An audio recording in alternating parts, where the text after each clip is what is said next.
Hi folks, welcome to the Prepared Homestead. This is Travis. Thank you all for stopping by to watch. Walking in a winter wonderland today here in the Ozarks.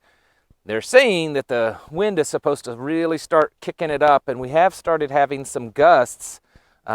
Maybe by the late this afternoon and evening, 40 plus mile an hour wind gusts and snow. So it's going to be near blizzard-like conditions, at least for here in the Ozarks. I know that you folks up in the upper Midwest are probably laughing at me saying that because you really know what a blizzard is up there. But for us here, from what they're saying, it could get a little crazy.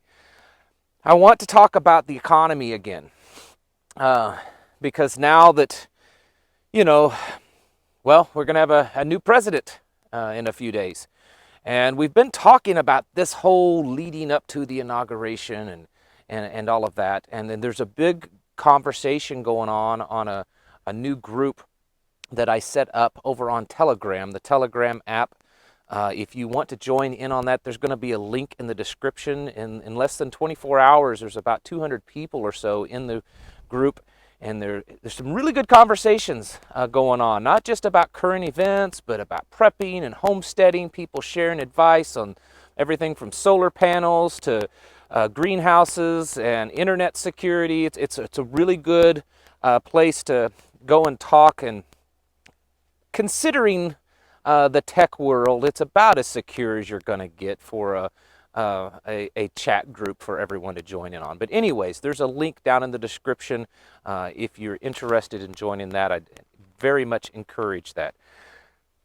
But we have obviously been covering the things that are currently going on, but let's not forget about the economy, because while it may not be the whole piece of the whole pie, it's definitely a major piece of the pie. And I don't know if you noticed that the incoming president has said that he wants a almost $2 trillion stimulus package, which would include another $1,400 stimulus payment to regular folks, increasing unemployment. But then on top of that, he's also pushing for a $15 national minimum wage. And I really doubt that he will not get it. I'm pretty sure he'll get it because most of the people on the left, they've been pushing for even higher minimum wage standards. So we're going to see that most likely. And who knows? We may even see a universal basic income start creeping its ugly head up. And that's going to take another big, huge hit into the economy because we've already in the last few years, and that's one of the things that I have been pretty critical on President Trump in, is his spending, the amount of debt that we have incurred over the last few years. And I know it wasn't just him, because if you go back to previous presidents, they've all done it, right? They've all done it. It's not just him, but he certainly didn't help it any. And I'm not going to debate that because there's certainly some reasons to why some of it was that way. But the point is that we are in an insane amount of debt. Now here comes the wind. And we're just piling on. Biden isn't even the president yet, and he's already wanting an additional $2 trillion. No telling what other kind of spending bills will be demanded and most likely given to him, and spending increases. And then if you turn around and add to that all these small businesses that are already struggling. They're already struggling, the ones that are still surviving, because many of them haven't survived. So they're struggling to survive, and now you tell them that they have to start increasing their wages to their entry-level employees. I don't know how many more nails need to be in this coffin. So is the Great Depression coming? Well, a lot of analysts think that we are already in a depression. And if we're not, if it's just a recession, I think a depression is coming soon.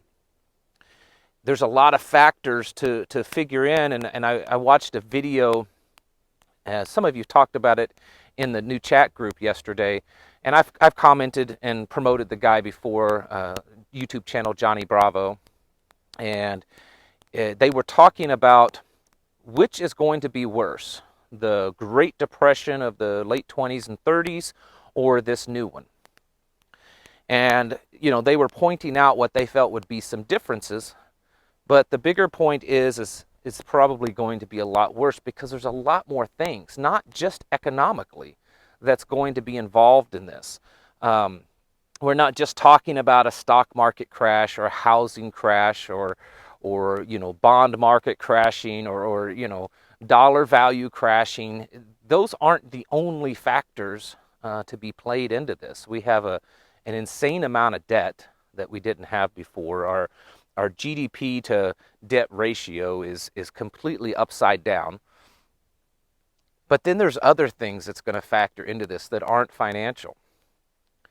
We're still in a major health crisis, and folks like the doctor in charge, and I think you know who I'm talking about, and the CDC have said that we're not done yet, that it's going to get worse, and that these new mutated strains are going to be far worse, and it's just going to be crazy and havoc. And so we have that to deal with.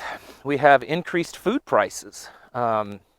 In some areas, they're not much, but there's still an increase.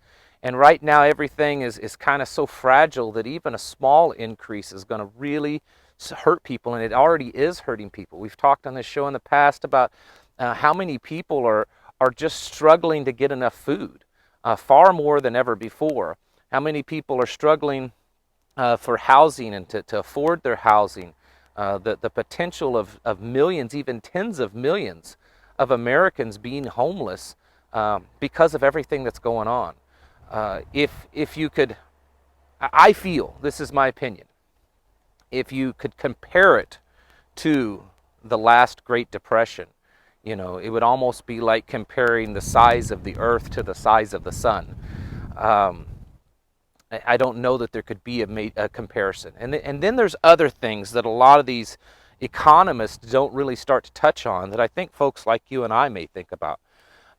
Going back to the Depression, there were a lot larger percentage of the population that was either more self-sufficient or knew how to be more self-sufficient. We're living in an age where so many people just don't have the slightest clue of how to do things simpler or more self-sufficient or on their own. Everything from growing their own food to fixing things on their own or just doing without. They just don't know how to do without. We've been a land of so much plenty for so long, and so much convenience and information and everything right at our fingertips. The amount of chaos and damage it's going to cause to a lot of the people if a lot of those things aren't quite that available. You know, we've probably all heard the stories of in the Great Depression of people, you know, of stockbrokers and stuff jumping out of windows because they lost all their money in the stock market crash. What's it going to be like for some of these people when they, you know, they don't know when they can eat next, or pay their cell phone bills, or just have heat in their home, or even have a home to begin with.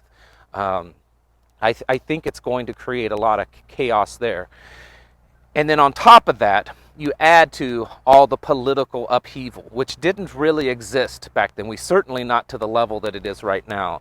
Not just the political upheaval, but all this uncertainty in technology, where we've become as a society very dependent on the technology that's out there, especially social media. And now there's a lot of uncertainty there. You've got these big tech giants that very much dominate the world of tech, and how many of them will stand? I mean, while it may not happen, there's a big possibility that with so many people moving to alternative markets in the tech world, that it could cause some breakdown of these big giants. And I'm not complaining about that at all, but what will that do? And then there's just all the whole global stuff that's going on. The Great Reset, food shortages in certain parts of the world. natural disasters and just weird climate stuff that's going on. Snow and rain and storms and earthquakes and stuff in areas that haven't been in a long time or just aren't normal. The point that I think I'm trying to get at is it's like we're cooking up the perfect storm. And all of us have learned in school and maybe even heard stories from our grandparents about the Great Depression, or maybe even you might even be old enough to have lived through some of it. But I'm telling you, I don't think there's going to be much comparison when this is all said and done. I could be wrong. And I think some of the Great Reset plan is to hopefully, pick us up when it starts to get really bad and usher in this new technological era that's going to save everyone. But there's still no guarantee that that will work. And there's so many major things at play that this Great Depression, I don't think it's just going to be a financial depression. I think it's going to be almost more like a dark time for our society, almost like the Dark Ages. And I'm not necessarily meaning that everything's going to go back to primitive. I could see the very strong possibility with when you start to stand back and look at everything that's happening, the amount of divisiveness just in our society, the fact that America as a government, as a nation, seems to be really starting to fall apart, and a lot of people, more and more, even mainstream, is starting to question if are we seeing the last final days of this American empire. And the repercussions that will have globally if America falls or America goes through a massive radical change politically is going to be quite difficult. So the point to all of this is that 2020 was a crazy, weird, and rough year for a lot of people. But I don't think it's going to have a whole lot to compare to with the stuff that's heading towards us. And it may not happen in 2021. There are some financial experts that say, yeah, it's going to happen, but we think that this one is going to be more of a slow progression than, say, the last Great Depression that really happened pretty rapidly. And mostly it's because, we've got big banks and big government that have a lot more hold and power than existed, 100 years ago. And so they're able to prop up the system a little bit longer and kind of milk it out a little bit longer. So it may not be an overnight type of crash, but there is a growing number of even mainstream political and economic folk that believe that that's exactly where we're headed. So we have to do the things that we can do to get ourselves more prepared. We talk about it all the time on here. Securing your money. You need to. I would advise, and I'm not an advisor. I shouldn't say advise. I would, if it were me. Let's put it that way. Let me correct myself before I get in trouble on here. If it were me, I would strongly evaluate where any money that I own is held, any investments, and restructure them into more hard assets, gold, silver, currency, even though that's certainly not going to be solid for very long. That would be a very short-term place to put money. And maybe even digital currencies. I've always been a little leery of them, but I understand they probably, maybe, can be a good place to put things as more of an insurance policy, not an investment. You need to protect your digital presence. We pretty much all have that. You need to protect your identity and do the things that, so many people have so much now of their information and history stored digitally. You need to have backups for things. Everyone now, back in, some of you, most of you probably old enough to remember back when things were put on floppy disk. I even remember the big gigantic ones. And nowadays, and then it went to CDs, and then it went to little memory sticks, and nowadays people don't even use those that much. Everything's stored on the cloud. If you don't have physical possession of your information, your data, important documents, then you don't own it, okay? It's just plain and simple. You have to have physical possession of that stuff. So you need to, if any digital information, you need to be backing it up on some type of memory drive. Continue on, folks, with doing the things that you need to be doing for prepping. And that means everything from as simple as stocking up on food to potentially moving to a more secure area, learning skills that are going to be beneficial to you in the future, such as growing and raising your own food, fixing things, repairing things, building things out of nothing. Learn to use basically nothing to build things, because it's just everything I believe is probably going to start getting a lot harder. We may go through little periods of it kind of cooling down for a little bit, but I think overall it's just going to be a continual progression of a downward spiral. It's just going to keep going down. I could be wrong. I hope that I am, but there's not too many people out right now, I think, that probably would really disagree with me. I mean, if you do, that's fine. The point is things they're